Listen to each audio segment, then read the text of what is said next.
Technology Life Cycle. The Technology Life Cycle, TLC, describes the commercial gain of a product through the expensive research and development phase, and the financial return during its vital life. Some technologies, such as steel, paper or cement manufacturing, have a long lifespan, with minor variations in technology incorporated with time, while in other cases, such as electronic or pharmaceutical products, the lifespan may be quite short. The TLC associated with a product or technological service is different from product lifecycle, PLC, dealt with in product lifecycle management. The latter is concerned with the life of a product in the marketplace with respect to timing of introduction, marketing measures, and business costs. The technology underlying the product, for example, that of a uniquely flavored tea, may be quite marginal, but the process of creating and managing its life as a branded product will be very different. The technology life cycle is concerned with the time and cost of developing the technology, the timeline of recovering cost, and modes of making the technology yield a profit proportionate to the costs and risks involved. The TLC may, further, be protected during its cycle with patents and trademarks seeking to lengthen the cycle and to maximize the profit from it. The product of the technology may be a commodity such as polyethylene plastic or a sophisticated product like the integrated circuits used in a smartphone. The development of a competitive product or process can have a major effect on the lifespan of the technology, making it shorter. Equally, the loss of intellectual property rights through litigation or loss of its secret elements, if any, through leakages also work to reduce a technology's lifespan. Thus, it is apparent that the management of the TLC is an important aspect of technology development. Most new technologies follow a similar technology maturity life cycle describing the technological maturity of a product. This is not similar to a product life cycle, but applies to an entire technology, or a generation of a technology. Technology adoption is the most common phenomenon driving the evolution of industries along the industry life cycle. After expanding new uses of resources, they end with exhausting the efficiency of those processes, producing gains that are first easier and larger over time, then exhaustingly more difficult, as the technology matures. The 4 phases of the technology life cycle. The TLC may be seen as composed of 4 phases. S-curve. The shape of the technology life cycle is often referred to as S-curve. Technology perception dynamics. There is usually technology hype at the introduction of any new technology, but only after some time has passed can it be judged as mere hype or justified true acclaim. Because of the logistic curve nature of technology adoption, it is difficult to see in the early stages whether the hype is excessive. The 2 errors commonly committed in the early stages of a technology's development are. Similarly, in the later stages, the opposite mistakes can be made relating to the possibilities of technology maturity and market saturation. The technology adoption life cycle typically occurs in an S-curve, as modeled in diffusion of innovations theory. This is because customers respond to new products in different ways. Diffusion of innovations theory, pioneered by Everett Rogers, posits that people have different levels of readiness for adopting new innovations and that the characteristics of a product affect overall adoption. Rogers classified individuals into 5 groups: innovators, early adopters, early majority, late majority, and laggards. In terms of the S-curve, innovators occupy 2.5%, early adopters 13.5%, early majority 34%, late majority 34%, and laggards 16%. The 4 stages of technology life cycle are as follows. Licensing options. Large corporations develop technology for their own benefit and not with the objective of licensing. The tendency to license out technology only appears when there is a threat to the life of the TLC, business gain, as discussed later. Licensing in the R&D phase. There are always smaller firms, SMEs, who are inadequately situated to finance the development of innovative R&D in the post-research and early technology phases. By sharing incipient technology under certain conditions, substantial risk financing can come from third parties. This is a form of quasi-licensing which takes different formats.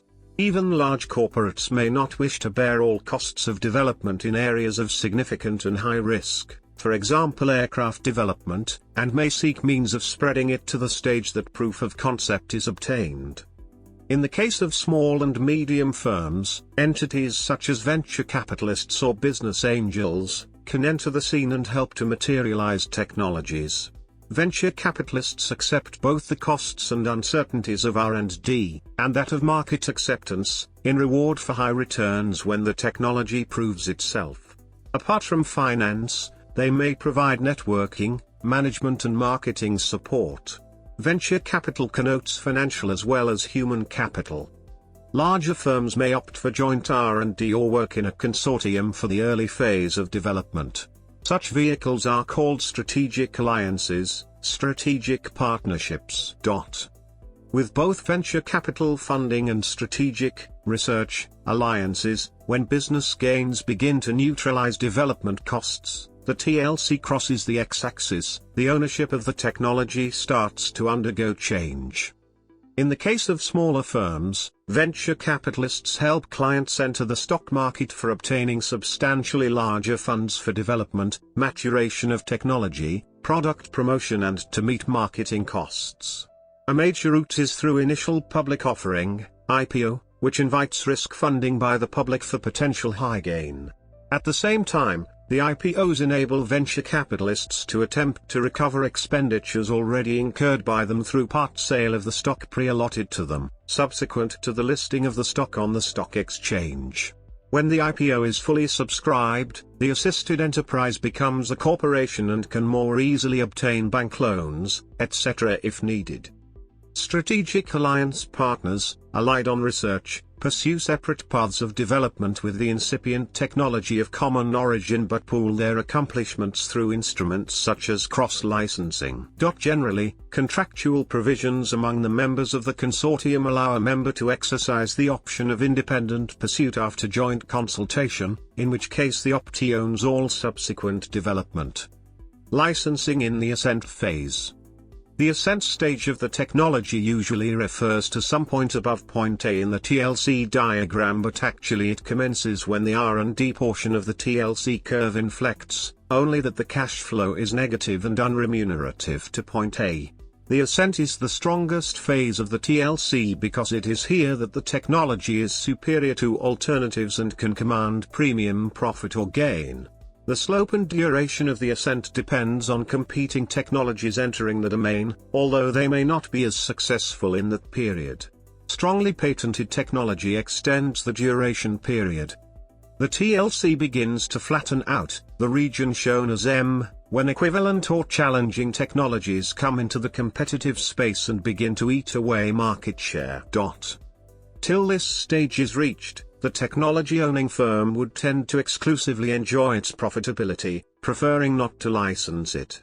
If an overseas opportunity does present itself, the firm would prefer to set up a controlled subsidiary rather than license a third party.